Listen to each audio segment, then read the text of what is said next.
आज जो सकल हिंदू समाजातर्फे जो हिंदू जन आक्रोश मोर्चा काढण्यात येत आहे, त्याच्यामध्ये सांगली येथे जी आमची भगिनी ताई आहे तिच्यावर जो अन्याय अत्याचार झालेला आहे आणि त्या संदर्भात तिने 7 महिन्याची गरोदर असताना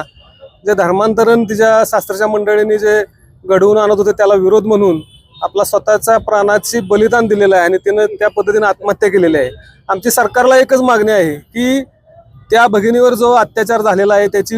उच्चस्तरीय चौकशी होऊन त्यामध्ये जे कोणी दोषी असतील त्यांना त्वरित कठोर शासन झाले पाहिजे आणि जो आपला हिंदू जे सक्तीचं जे धर्मांतरण आहे ते कुठेतरी बंद झालं पाहिजे आणि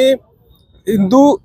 धर्मांतरण बंदीचा कायदा हा लवकरात लवकर अंमलात आणला पाहिजे की सक्तीचं धर्मांतरण झालं नाही पाहिजे अशी सकल आमच्या हिंदू समाजातर्फे हिंदू बांधवांतर्फे मागणी आहे आणि त्या संदर्भात आम्ही सर्व हिंदू बांधव मोठ्या संख्येने आज निवेदन देणार आहोत। धर्मांतरण हा अतिशय गंभीर विषय हा फक्त महाराष्ट्रापुरताच नाही तर संपूर्ण भारतामध्ये चालू झालेला आहे आणि या धर्मांतरणाचं सगळ्यात मोठं जे टार्गेट आहे ती जी 50% जनसंख्या आमची जी आहे महिला भगिनी हिच्यावर केलं जात आहे। म्हणजे ते लव जिहादच्या माध्यमातून असेल इस्लाम धर्माकडनं आणि दुसरं जे आहे आमच्या गोर गरीब भगिनी ज्या आहेत त्यांच्यावर त्यांना काही पैशाचं आमिष देऊन धान्याचं आमिष देऊन त्यांचं धर्मांतरण केलं जातंय। त्याच्यामुळे धर्मांतरण बंदी कायदा हा